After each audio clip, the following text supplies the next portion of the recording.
Salom qizlar, bugungi videomizda bunaqa qishga yoki yangi yilga dizayn qilishni o'rganamiz. Ya'ni bunaqa juda ham chiroyli bo'lgan qor parchalarini o'rganamiz. Har doim qish kelganda, ya'ni yangi yildan oldin va qish davomida mendan mana shunaqa qor parchali dizayn so'rashadi. Ya'ni bu degani bemalol yaxshi pul ishlab olsa bo'ladigan dizayn. Hozir men sizlarga tipsaga chizib ko'rsataman. Tipsamga yana bitta tipsa yopishtirib olganman. Bu prosta qulay bo'lishi uchun. Oddiy tipsada chizib ko'rsanglar ham bo'laveradi. Men hozir to'q rangli gellak so'rab olganman. Siz buni любой rangda qilsanglar bo'ladi. Yaltiroqmi, och, malochka ranglarda ham qilsanglar bo'laveradi. Men to'q rang tanladim chunki sizlarga yaxshi ko'rinishi uchun. Ikkita narsada chizib ko'rsataman, ya'ni oq gel kraska degan narsa bor. Bu juda ham quyuq bo'ladi va oddiy oq gellakimiz bor. Bu har doim ishlatadigan oq gellakimiz, u suyuqroq bo'ladi. Va bizga kerak bo'ladigan narsalar bu bunaqa yuqa kishtichkalarimiz, ya'ni mo'y qalamlarimiz. Birinchi bo'lib ko'rsatadiganim oq gel kraskada. Mana ko'rib turibsizlar, agar oq gel kraskaga botirsak, tomchisi orqaga ketib qoladi. Yani o'rtasiga yig'ilib qolyapti yoki tepa qismiga ketib qolyapti, ya'ni uchida qolmayapti. Gel kraskada qiladigan bo'lsak, bu tomchisi uchida turibdi. Ya'ni tepaga ko'tarilib ketib qolmayapti. Bu biz uchun juda ham qulay bo'ladi. Hozir chizib sizlarga ko'rsataman farqi nimadaligini. Ya'ni mana hozir mana bitta farqini ko'rib olamiz. Birinchi bo'lib oq gel lakimizni chizib ko'ramiz. Ya'ni chizganimizda tomchisi tepaga ketib qolgani hisobiga mana uchi uchli bo'lib qolyapti. Tez chizgan taqdiringizgagina mana bunaqa dumaloq ko'rinishda bo'lyapti yoki mana bunaqa birinchi juzba chiska bilan tochka qo'yib olib keyin pastga tortsangiz, unaqa uchli bo'lmayapti. Lekin oddiy tezmas, o'rtacha tezlikda suradigan bo'lsangiz, ya'ni uchli bo'lib qolyapti. Bu chizganingizda chiziqlaringiz xunuk chiqishiga sababchi bo'ladi. Ya'ni mana bunaqa oddiy tekis chiziq emas, qiyshiq chiziqlar chizsangiz ham uchli bo'lib qolyapti. Bu sizni chiziqlaringiz uncha chiroyli emas chiqishiga sabab bo'ladi. Gel kraskada chizadigan bo'lsak, tomchisi tepaga ketib qolmayapti va shuni hisobiga hamma chiziqlaringizni uchli emas, chiroyli dumaloq shaklda bo'lyapti. Mana hozir ko'rib turganingiz gel kraska. Va ularning farqlari, gel kraska quyuqqina bo'ladi, chizishga oson, gel lak suyuq bo'ladi. Hozir materiallarni tushuntirib o'tdim. Endi bo'lsa qor parchamizni chizishni o'rganamiz. Kistechkamizga gel kraska oldik va birinchi chizig'imizni chizamiz. Tekis chiziq pastga qarab tushiramiz. Uni o'rtasini belgilab olib, yonma-chog'i yana bitta chiziq tushiramiz. Keyin yana xuddi shu o'rtasidan yana bitta chiziq tushiramiz. Ko'pchilik aytishi mumkin, "Voy, menda rasm chizish uncha o'xshamaydi, men rassom emasman" deyishi mumkin. Lekin bunaqa qor parchalarni bemalol hamma chiza oladi. Ko'rib turganinglardek har bittasi chiziqlarning o'rtasiga tochka qo'yib chiqdik va tochkalarni chiziqchalar yordamida bunda uchli to'rtburchakchalar qilib olamiz, uch chiqaramiz. Ko'rib turganinglardek juda ham oson. Va siz bu dizaynning orqasida qishda bemalol pul topsanglar bo'ladi. Ya'ni dizayn отдельный narxda ham tirnoqqa bitta qor parcha masalan 15 ming, 20 ming deyishinglar mumkin. Mana ko'rib turganinglardek, o'sha chiqargan uchburchaklarimizga sal semizroq qilib chiziq tushirib olamiz. Mana birinchi chizgan chiziqchamizga ozgina qo'shib kalta bo'lib qopti. Mana ikkisidan shoxcha chiqarib olamiz.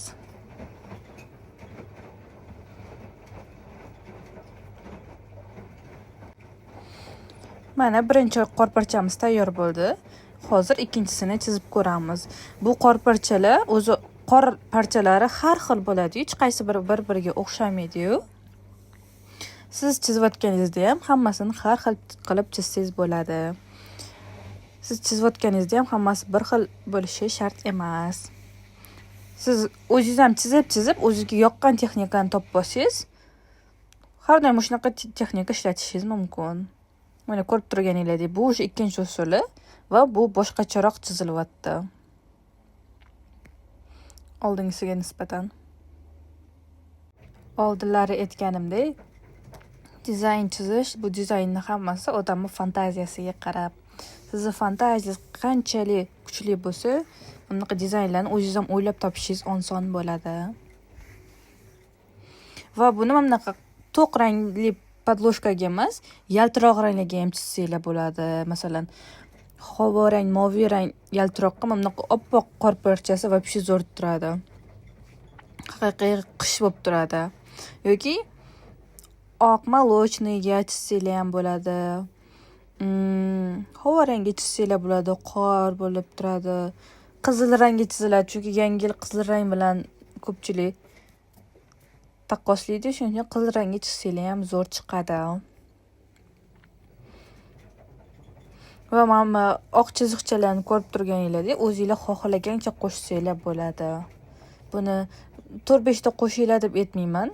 O'zingizlarga yoqsa ko'p qilib qo'shsanglar bo'ladi.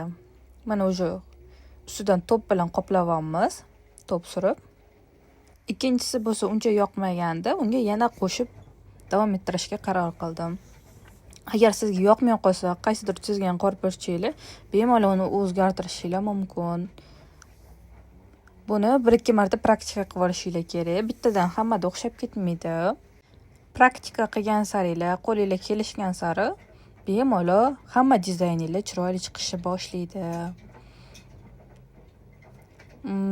Bir xil joylarda bunaqa zubochistka bilan qo'shsanglar bo'ladi. Keyin buni ham shunaqa top bilan qoplaymiz. Hozir 3-usulini ko'rib chiqamiz. Menga eng yoqadigan usul edi. Buni qor parchasini o'rtaga qilmaysiz-da, sal chekkarog'iga qilasiz. Bu ham juda ham chiroyli ko'rinadi. Mana ko'ryapsiz, bunisi o'zi sal boshqacharoq chizyapman. Gel kraska bilan ishlash, mana shunaqa rasmni chizayotganda gel kraska bilan ishlagan yaxshiroq. Chunki gel lak bilan ishlasangiz, gel lak suyuq bo'ladi. Oqib ketib, liniyalari sal xunuk bo'lib qolishi mumkin. Gel kraska rangi to'q bo'ladi. Yuqa chiziq chizsangiz ham rangi tiniq bo'lib chiroyli chiqadi. O'sha quyuqqina bo'lgani uchun bemalol rangini ham, formasini ham zo'r ishlab turadi. Har bitta masteri anaqasida, palitrasida bitta oq gel kraskasi bo'lishi kerak, bitta qora gel kraskasi bo'lishi kerak. Metal gel kraskalar chiqqan-ku, kumush rangli bitta gel kraska, bitta tilla rangli gel kraska olib qo'ysanglar, mana shu 4 tasi bemalol yetadi. Xohlaganingizdek dizayn qilsanglar bo'ladi. Hozir mana bunaqa kumush metal gel kraskalar ham rosa urfga kirdi, tillasi ham urfga kirdi. Masalan, yangi yilda tilla rangli ko'p ishlatiladi. Biz archani ham rasmini chizishimiz mumkin. Xohlasangiz archani ham chizilishini o'rgatishim mumkin. Yangi yilga asosan archa chizishadi. Archa o'yinchoqlarini chizdiradiganlar bor. Qorbobolarning rasmini chizdiradiganlar, qorbolalarning rasmini chizdiradiganlar bor. Shuning uchun hamma narsani chizishni o'rganib olish kerak. Sovg'alar bo'ladi, korobochkali banchiklarni chizdiradiganlar bor. Siz shularni bemalol o'rganib olsanglar, yangi yilda qo'shimcha pul ishlaysizlar, dizayndan ko'proq pul ishlaysizlar. Yangi yilda hamma dizayn qildirishga harakat qiladi. Hozir men top surganimdan keyin ustidan yana gel kraska qo'shyapman. Gel kraskam quyuq bo'lgani uchun sal ozgina ob'yom bo'lib turishi uchun. Ya'ni sal g'idir-budir bo'lib tursa, bu ham juda ham qiziq ko'rinadi. Klientga ham qiziq ko'rinadi. Ushlaganda sal anaqa hajm bo'lib turadi-da. Shunaqa qilib har xil qilib o'zgartirsanglar bo'laveradi dizayninglarni. Palitralarga yaltiroq gel-laklar ham olib qo'yinglar. Masalan, svetоотражающий, yashil, xoborang, tilla rang, qizil, o'shanaqa ranglar ham zo'r ketadi yangi yilda. Yangi yil bu yaltiroqlarni vaqti-yu. Hamma yaltiroq qildiradi, hamma dizayn qildiradi. Shuning uchun bemalol dekabrda ko'proq pul ishlasanglar bo'ladi. Hamma masterlar shu dekabr oyini rosa kutadi. Chunki dekabr oyida ko'proq pul ishlasa bo'ladi. Ayniqsa dizayndan ko'p pul ishlanadi. Va bir xil klientlar dekabrda 2 marta manikyur qildirishi ham mumkin. Sizlar ham shunaqa klientlarni ko'ndirishga harakat qilinglar. Bir xil dekabr boshida kelgan bo'lsa, siz uni voy yengilda eski manikyur bilan bo'lasizmi? Yengilda ham chiroyli manikyur bilan bo'lish kerak-ku. Qanaqa kutib olsangiz, shunaqa yil bo'yi shunaqa o'tkazasiz deb aldab-suldab yengildan oldin ham yozdirib olinglar. Shunaqa dekabrda 2 marta yozdirsanglar, bemalol priceinglar oyliginglar ko'proq chiqadi. Shunaqa xitraslarni, shunaqa ayyorlarni ham o'rganib olinglar. Hozir yana bitta 4-usuldagi qorparchamizni ko'rsatyapman. Bunisi ham o'sha boshqacharoq chizilyapti.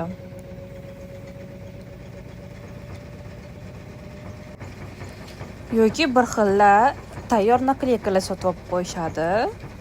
Masalan, shu yangi yilda tematikasi bo'yicha archali, archa o'yinchoqli, qorbolali, qorparchali nakleykalar bo'ladi, stempinglar bo'ladi, shunaqalar sotib olsanglar ham bo'ladi. Ular vaqtingizni ancha tejab beradi-da. Mana bunaqa qo'ldan chizsangiz qorparchalarni u qimmatroq bo'ladi. Nakleyka arzonroq-ku, qo'ldan chizilgan dizayn qimmatroq bo'ladi.